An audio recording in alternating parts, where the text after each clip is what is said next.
some of the guys on the defensive line who've gotten more playing time as of late because of injury, just how do you think they've, Caleb Taylor, and just how do you think they've stepped up with the added responsibility?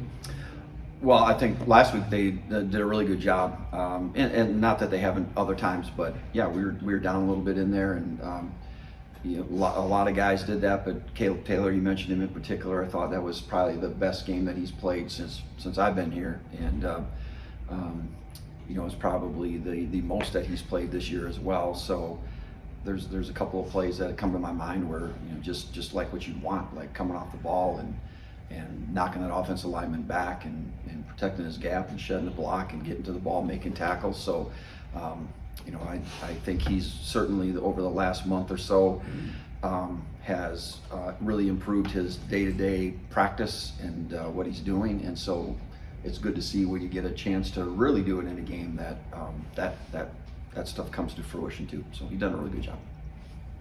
I think you guys lead the country in defensive touchdowns. What's been the big emphasis this year in practice? I don't know that there's been any emphasis different than any other. I feel like obviously we've got some good perimeter players out there that are good at recognizing routes. I mean, I can't say it's been the same kind of route all the time, but there has been some consistently just trying to get the ball to the outside and or get the ball to the perimeter.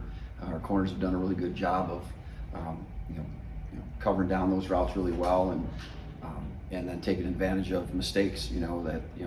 As we said, like last week, is how do you get interceptions? Well, I think a lot of it is you speed up the quarterback. You make him do things faster than he's comfortable doing or faster than he wants to do. And the particular play from last Saturday night was just a 4-man rush, but we had pressured him a few times before. He wanted to get the ball out of his hands. We were getting off the ball good on that snap, and again, it was just he threw it off target, and Mello made a really good catch and a really good can tell from his basketball days a little reverse pivot there, and down the sideline he went. So I think that's as much as anything is you're forcing the offense into mistakes and making them play faster and do things faster than they really want to. And that's kind of been a big emphasis this all year, right? Just playing faster. Yeah, well, yeah, for sure. And I talked to our coaching staff. I watched our game versus Texas Tech last year, as we do, and man, so we just didn't look like we didn't look fast, and we didn't play very fast, and like we were behind all the time. And I said, I feel like we're playing differently this year. So from if 1 year makes a difference, I certainly think we are getting off the ball better. We're playing more physically, and we're just generally as a defense, playing faster. It seems like teams aren't really throwing at Kobe too much. Have you had a player in your defense in the past where other teams have really seemed to go to another side or just avoid a player in general? Yeah, I don't know if that's by design or just by the way the game goes sometimes. I'm not sure all the time. I talk to safety sometimes because they would say, well, we don't get many passes thrown our way. I said, well, that could be a good thing. Either that means you're doing a good job in coverage, and if you are, then the ball's probably not going to come to your guy. So I said you got to kind of take that as a feather in your cap sometimes. So maybe that's the same thing for him sometimes. If you're covering a guy tightly. Hey, got to be quick. If you're going to throw the ball quick, that number 2, he's good. He'll jump those routes, and so maybe throw to the other side. Well, I don't know. Melo's done that twice in a row, 2 weeks in a row. So maybe they shouldn't throw him at all. Brian, as you look at Texas Tech, what do they do offensively, and what are some of the challenges? Well, same as a couple other recent teams, Oklahoma, Central Florida. They play extremely fast. They move the ball all over the place. You make you defend sideline to sideline.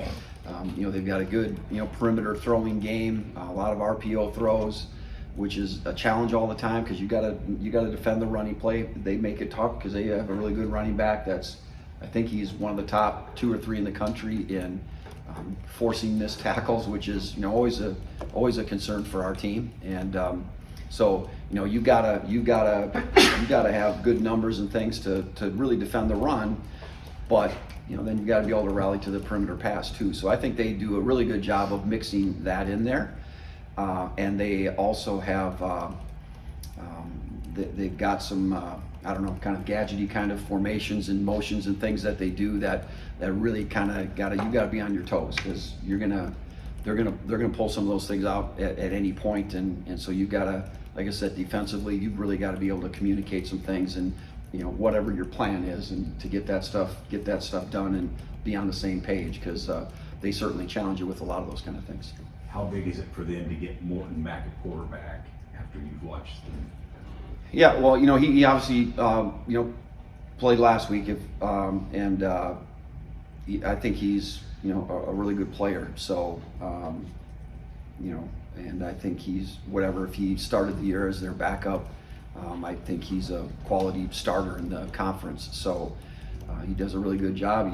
He's a good sized guy that can run the ball, that knows what to do with it, can just within their offense. I think he does a really good job of managing, making good decisions and things like that. And so yeah, we got our work cut out for us. He's a good ball player, and I don't think that's not taking a breath at all just because of that guy playing. I think he's worrisome. So we gotta be on our game. They go for it on fourth down more than basically anyone else in the country. Just how do you prepare for that, and also how does that affect your third down preparation, which I know is a big part of what you do? Yep. It's like we used to play Army all the time, and man, they're the same way.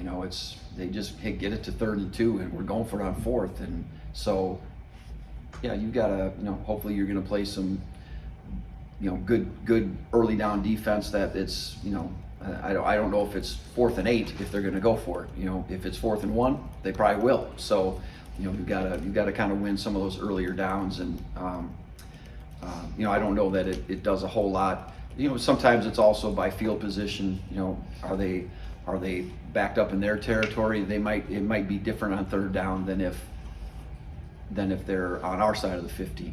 They might run the ball on 3rd down on our side of the 50, because we can get it to 4th and 1 and we know we're going to go for it. Where if they're backed up, maybe they won't, because they've got so far to go. So so again, to me, the key to that is to get ahead of the down the distance game, and don't make it be 4th and 1 or 2. Make it be 4th and 10.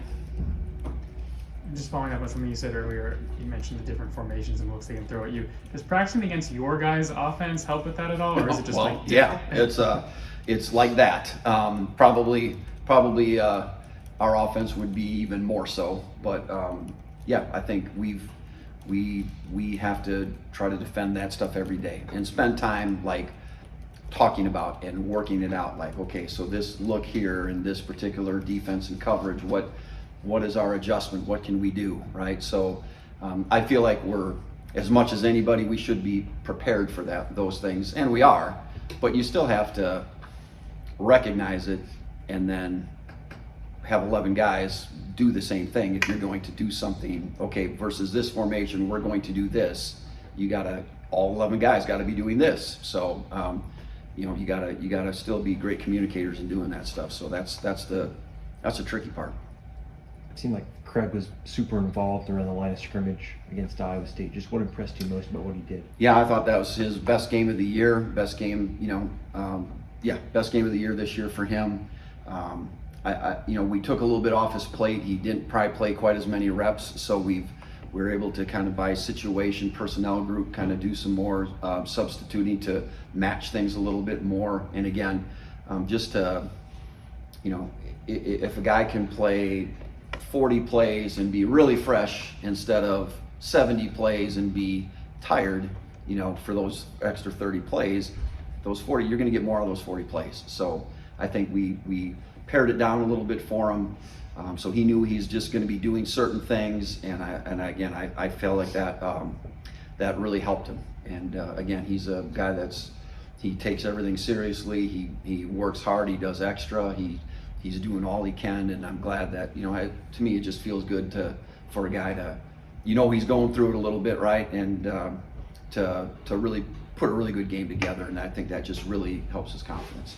How much does the development of Jason Gilliam at that spot allow you to do that and still feel comfortable? Yeah, that's it, right? I think that's it, because Jason's another guy that's he does everything the right way. So, and he's a good player. So it's really on us to try to find a role for him. And so, hey, in this offensive personnel group, this would really be good for Jason because he's got this, maybe this little skill set that is good for him that might be a little bit better than the other guy. So and vice versa. So we've just tried to put everybody in positions where they can be most successful for them.